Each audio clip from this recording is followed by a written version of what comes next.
ગઈકાલે આપણે મિત્રો જે છે 9મા ધોરણમાં ભારતના બંધારણમાં વિશેષ છેલ્લે જે છે આમુખના આધાર સ્તંભોમાં છેલ્લે બિન સાંપ્રદાયિકતા વિશે ચર્ચા કરી.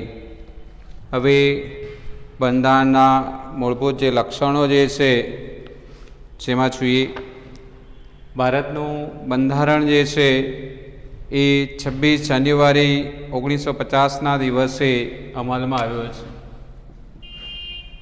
26 જાન્યુઆરી 1950માં આપણું બંધારણ જે છે અમલમાં આવ્યું છે, જે વિશ્વમાં સૌથી મોટા, વિસ્તૃત અને વિગતપૂર્ણ ભારતના લેખિત બંધારણના કેટલાક લક્ષણો જે છે એમાં એક લેખિત દસ્તાવેજ. લેખિત એટલે લખેલું, દસ્તાવેજ એટલે એમાં કોઈ પણ પ્રકારનો ફેરફાર કરી શકાય નહીં. બ્રિટન અને ઇઝરાયલના અપવાદ સિવાય ભારત સહિત દુનિયાના બધા જ લોકશાહી દેશોમાં બંધારણ લેખિત સ્વરૂપમાં જોવા મળે છે. એટલે કે ઇંગ્લેન્ડ, ઇઝરાયલ સિવાયના દેશોની વાત કરે છે જ્યાં તમામ પ્રકારની સુવિધા આપવા માટેના પ્રયત્નો છે. ભારતની સામાજિક, ભૌગોલિક, બહુવિધ પરિસ્થિતિ અને પૂર્વ ઇતિહાસને ધ્યાનમાં લઈ બંધારણ સભાએ બંધારણમાં લેખિત સ્વરૂપે રાખવાનું મુનાસિબ માન્યું હતું.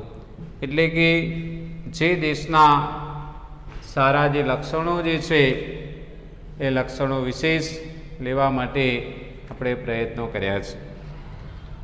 જેમાં બંધારણનું કદ સેકન્ડ પોઈન્ટ છે. બંધારણનું કદ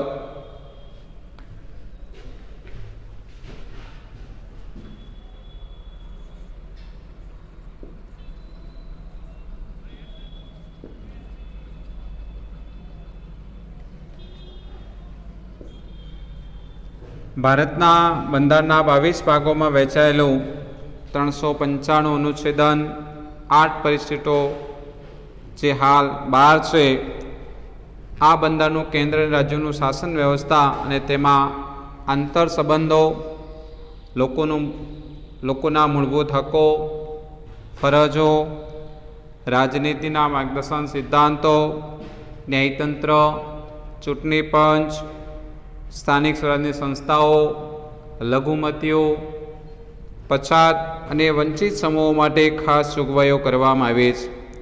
એટલે કે ભારતમાં વર્તમાન જે 125 કરોડ જનતા છે અને 194 જેટલી યોજનાઓ છે, એટલે મોટાભાગની યોજનાઓ બધા લોક સમૂહને આવરી લેવામાં આવે, દરેકને એનો લાભ મળે. શહેરનો છેવાડાનો વ્યક્તિ, ગામડાનો છેવાડાનો વ્યક્તિ, જેનો જે ડોક્યુમેન્ટ એટલે કાગળ, દસ્તાવેજ જેની જરૂર પડે એ તમે જિલ્લા પંચાયત, તાલુકા પંચાયત, ગ્રામ પંચાયતમાં જમા કરાવો અને સરકારની યોજનાનો લાભ લો. એવા ભૂતકાળના બંધારણમાં એ આ બધું મૂકવામાં આવ્યું છે, જેના કારણે આજે જેનો આપણને લાભ મળે છે. આપણું બંધારણ દુનિયાના અન્ય બંધારણો કરતાં લાંબુ, વિસ્તૃત અને વિશદ પૂર્ણ ગણવામાં આવે છે. એટલે ખૂબ લાંબુ છે, વિસ્તૃત છે અને વિશદ પૂર્ણ એટલે સંપૂર્ણ અભ્યાસ કર્યા પછી જ એને અમલમાં મૂક્યું છે. એક જ નાગરિકત્વ, ત્રીજો મુદ્દો છે એક જ નાગરિકત્વ.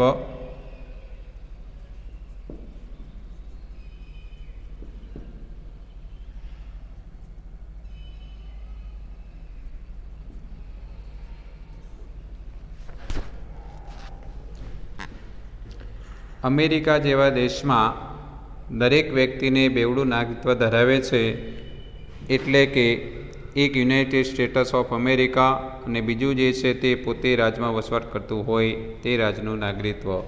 એટલે કે અહીંયા અલગ અલગ પ્રકારે વાતચીત કરી છે. અમેરિકા એક એવો દેશ છે જેને બે પ્રકારે નાગરિકત્વ છે. એક તો આખા જ્યાં રહેતો હોય ત્યાંનું એને નાગરિકત્વ છે, અને એક સ્ટેટમાંથી બીજા સ્ટેટમાં જ્યારે એને જવું છે ત્યારે પાછું એનું જે છે એને નાગરિકત્વ આપવું પડે છે, અથવા એના ડોક્યુમેન્ટમાં એ દસ્તાવેજ મુજબ એને મંજૂરી મેળવવી પડે છે. જ્યારે ભારત દેશ એક એવો દેશ છે જ્યાં તમારે લગભગ એકાદ રાજ્યને ધ્યાનમાં રાખીને બધા જ રાજ્યોમાં તમને જવાની છૂટ છે. એક કાશ્મીરમાં રહેનારા લોકોને આપણે બેવડું નાગરિકત્વ છે, બાકી ભારતના તમામ રાજ્યોમાં રહેનારા લોકોને એક જ પ્રકારનું નાગરિકત્વ આપવામાં આવ્યું છે. જ્યારે ભારતમાં ગમે તે રાજ્યમાં આપણે રહેતા હોઈએ પરંતુ આપણે એક જ નાગરિકત્વ એટલે કે ભારતીય નાગરિકત્વ તરીકે ઓળખાઈએ છીએ. આપણી રાજ્યની અલગ નાગરિકતા જેવું કાંઈ છે જ નહીં. ભારતમાં માત્ર જમ્મુ કાશ્મીર નાગરિકો બેવડું નાગરિકત્વ ધરાવે છે, એક ભારતનું અને બીજું છે જમ્મુ કાશ્મીરનું, જે ખાસ કરીને આતંકવાદના લીધે અથવા બોર્ડર લાઇનના લીધે આપણે એને બેવડું નાગરિકત્વ રાખ્યું છે. જેના કારણે કોઈ સમસ્યા હોય તો તરત એ સમસ્યાનો ઉકેલ લાવી શકાય, આપણા નાગરિકને ઓળખી શકાય. જેના કારણે ચોથું છે મજબૂત કેન્દ્રવાળું સમવાય તંત્ર.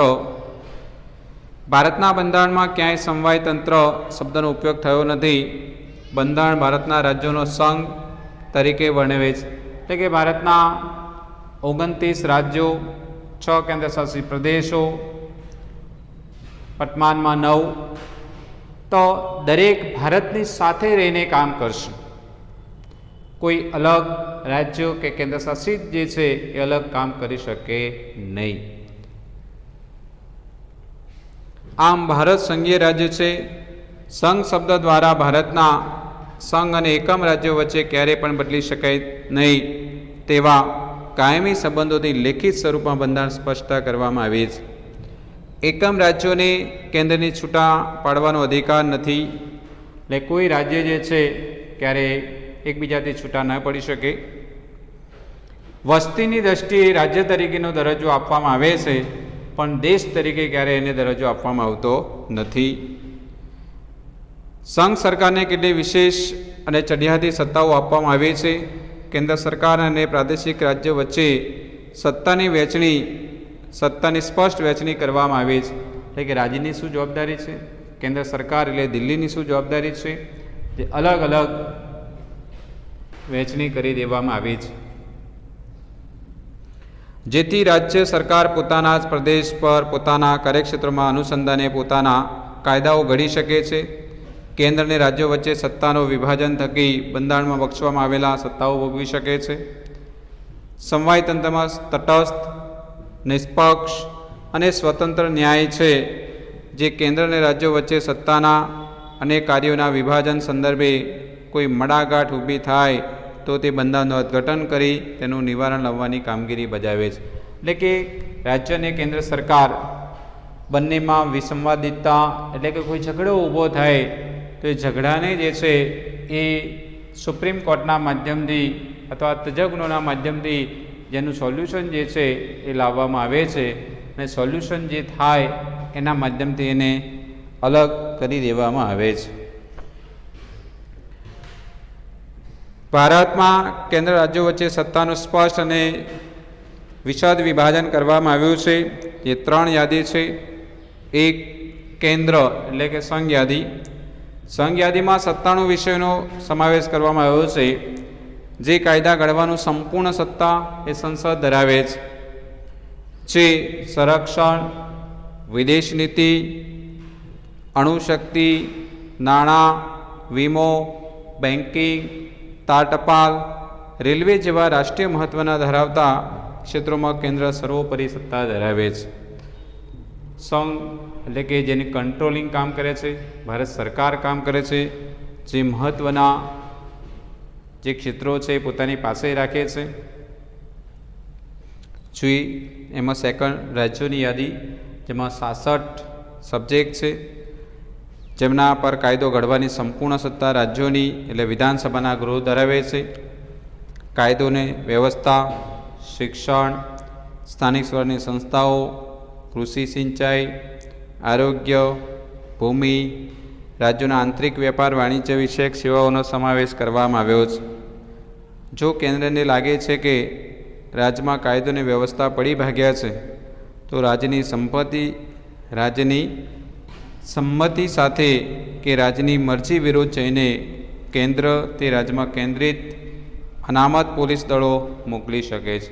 એટલે કે કોઈપણ પ્રકારનું જે છે એ કામકાજ કરવું હોય તો તમારે રાજ્ય સરકારનો કોન્ટેક કરવો પડે. સંપૂર્ણ સત્તા રાજ્ય સરકારની છે. સંયુક્ત યાદીમાં 47 વિષયોનો સમાવેશ થાય છે, જેમના પર કાયદા ઘડવાની સત્તા કેન્દ્ર રાજ્યો પર બંને ધરાવે છે. પરંતુ જ્યારે રાજ્યોના કાયદામાં વિવાદ કે સંઘર્ષ ઊભો થાય ત્યારે કેન્દ્રો કાયદો ચડિયાતો અને સર્વોપરી ગણાય છે. વાતો સાચી છે. રાજ્ય સરકાર જ્યારે કાયદો બનાવે છે પણ એની ઉપર જે છે કેન્દ્ર સરકાર છે, તો કેન્દ્ર સરકાર ઉપર એની ઉપર જે કોઈ નથી, કારણ કે રાજ્ય સરકાર જે કાયદો ઘડે છે તો કેન્દ્ર સરકાર એનો ફેરફાર કરવાની સત્તા ધરાવે છે. આમ સમવાય તંત્રમાં કેન્દ્રને સંયુક્ત યાદીમાં પણ વિશેષ સત્તાઓ આપી છે. આ યાદીમાં દીવાનીની ફોજદારી બાબતો, લગ્ન, છૂટાછેડા, ભરણપોષણ, શિક્ષણ, આર્થિક આયોજન, વેપારી સંઘો વગેરેનો સમાવેશ થાય છે. દીવાની ફોજદારી બાબતો, લગ્ન, જે ક્યારેક જે ઘણા બધા સોશિયલ પ્રોબ્લેમ હોય તો બંને છૂટાછેડા લેતા હોય. ભરણપોષણ એટલે કે પતિ કે પત્નીએ જ્યારે ભરણપોષણ આપવું પડે છે. મોટાભાગે જેમના છૂટાછેડા તેનો પતિએ પત્નીને હંમેશા માટે ભરણપોષણ આપવું પડે. ક્યારેક અપવાદરૂપ કેસ એવો પણ હોય તો ક્યારેક પત્નીએ પણ પતિને આપવું પડે છે. જે સરકાર કોર્ટ કે એ મુજબ એને ભરણપોષણ કરવું પડે છે. તમામ પ્રકારની સુવિધાઓ જે છે એ કોર્ટના માધ્યમથી તમને આપવામાં આવે છે. શેષ સત્તાઓ, જે વિષયોમાં કેન્દ્ર રાજ્યો વચ્ચે સત્તાની સ્પષ્ટ વહેંચણી થઈ શકી ન હોય તે વિષયોનો સમાવેશ શેષ સત્તામાં કરવામાં આવે છે. આ વધારાના વિષયો કે શેષ સત્તાઓમાં કાયદો ઘડવાની કે તેમાં ફેરફાર કરવાની સંપૂર્ણ સત્તા કેન્દ્ર સરકારની એટલે કે સંસદની છે. ભારતમાં કેન્દ્ર રાજ્યો વચ્ચે નાણાકીય સાધનોની પણ વહેંચણી કરવામાં આવી છે. આબકારી જકાત, આયાત નિકાસ જકાત, આબકારી વેરો વગેરે વધુ આવકો આપતા કરવેરા કેન્દ્રને ફાળવવામાં આવે છે. એટલે કે રાજ્ય સરકારની સાથે કેન્દ્ર સરકાર પણ છે અને સંપૂર્ણ જે છે એ ટેક્સ એ સરકારની સૌથી મોટી આવક છે, જેના માધ્યમથી આપણને તમામ પ્રકારની સેવાઓ ભારત સરકાર જે છે એ આપે છે. જ્યારે વેચાણ વેરો, મનોરંજન વેરો એટલે કે ફિલ્મ, મહેસૂલ એટલે ટેક્સ, શિક્ષણ વેરો જેવી ઓછી આવક ધરાવતા સાધનો રાજ્ય સરકાર પાસે હોય છે. એટલે કે જો સૌથી વધારે જે આવક મળે છે એ કેન્દ્ર સરકાર રાખે છે, સૌથી ઓછી જે આવક મળે છે જે રાજ્ય સરકાર પાસે છે. તેથી રાજ્યોને કેન્દ્ર પાસેથી ગ્રાન્ટ સ્વરૂપે આર્થિક સહાયનો આધાર રાખવો પડે છે. એટલે કે જ્યારે રાજ્ય સરકાર જોડે પૈસા ખૂટી જાય તો કેન્દ્ર સરકાર સામે ગ્રાન્ટ સ્વરૂપે, ગ્રાન્ટ એટલે એક પ્રકારની આર્થિક સહાય, જે પૈસા મળે છે અને પૈસાનો ઉપયોગ જે છે એ પોતે કરે છે. એ ગ્રાન્ટમાં સેવામાં આપણને જે બ્રિજ બનાવવા, રોડ બનાવવા, ગટર સુવિધા, સ્થાનિક અને શહેરી વિસ્તારની તમામ પ્રકારની સુવિધાઓ જે પૂરી પાડવી એ ભારત સરકારનું મુખ્ય લક્ષણ છે. જે તમામ આપણે એને અનુરૂપથી કામ કરતા હોઈએ છીએ. જે કટોકટી વેળાએ એકતંત્રી વ્યવસ્થા, આપણે ચોથું જે જોયું, મજબૂત કેન્દ્રવાળું સમવાય તંત્ર, એના જે પેટા વિભાગ છે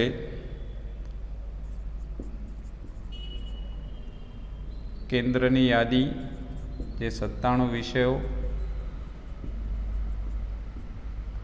સેકન્ડ રાજ્યોની યાદી,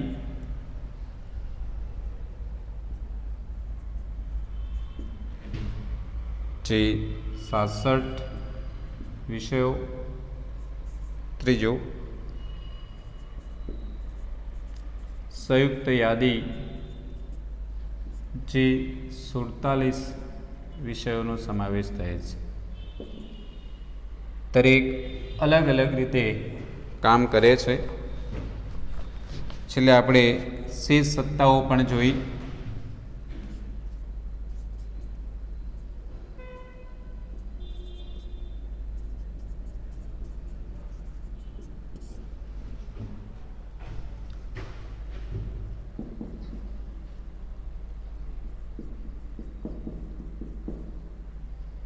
કટોકટી,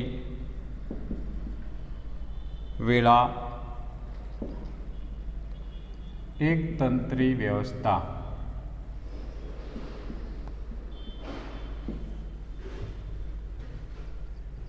જેમાં ભારતના બંધારણમાં જે અલગ અલગ રીતે વ્યવસ્થાઓ જે કરવામાં આવી છે જોઈએ એમાં યુદ્ધ, બાહ્ય આક્રમણ, શસ્ત્ર બળવો જેવા સંજોગોમાં રાષ્ટ્રીય સલામતી જોખમાય તેવી પરિસ્થિતિમાં દેશમાં સલામતી વિશે કટોકટી જાહેર કરી શકે છે.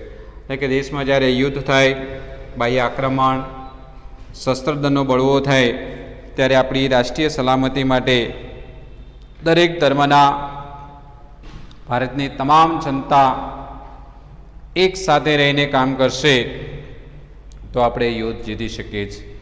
વર્તમાન આપણી ઉપર ચાઇના જે એટેક કરવાના પ્રયત્નો કરે છે તેની આપણી ચાઇનાની તમામ પ્રોડક્ટ જે વસ્તુઓ બનાવે છે ચાઇનાની એ આપણે બંધ કરી દીધી છે. મોબાઈલની અંદર લગભગ 59 જેટલી એપ હતી એ તમામ એપ આપણે બંધ કરી દીધી છે. એટલે એનો સૌથી મોટો વેપાર ઉપર ફટકો પડ્યો છે, જેના કારણે આપણા આવા કેટલાક મોદી સાહેબના આકરા પગલાંના કારણે ભારત દેશને ભવિષ્યમાં એનો સીધો ફાયદો થઈ શકે છે.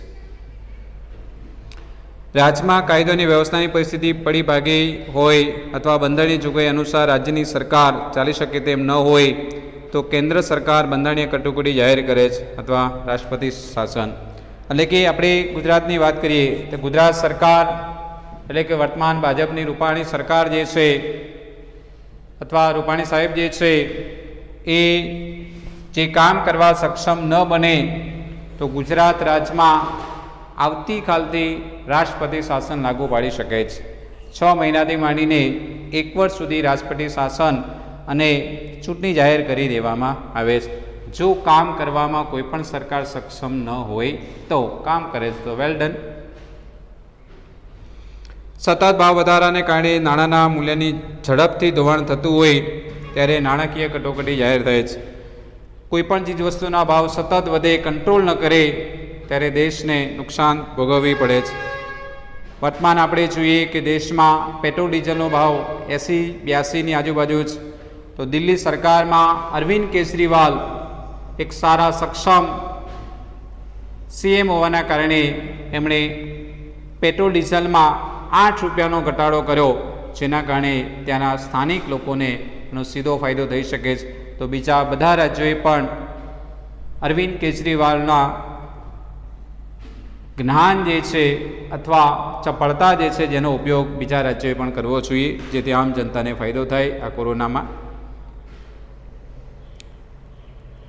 આમ કટોકટીના ત્રણેય જોગવાઈઓ હેઠળ આપણું સમવાય તંત્ર એકંદર એકતંત્રી વ્યવસ્થામાં ફેરવાઈ જાય તેટલા સમયમાં પૂરતું સમવાય તંત્ર હોવું ખૂબ જરૂરી છે. એટલે અહીંયા કહેવામાં આવે છે કે 3 પરિબળો સારા હોય, સરખા હોય, એકસાથે ચાલતા હોય તો દેશનો એનો સીધો જે છે એ ફાયદો થઈ શકે છે, જેના કારણે જનતાને એનો લાભ મેળવી શકે છે.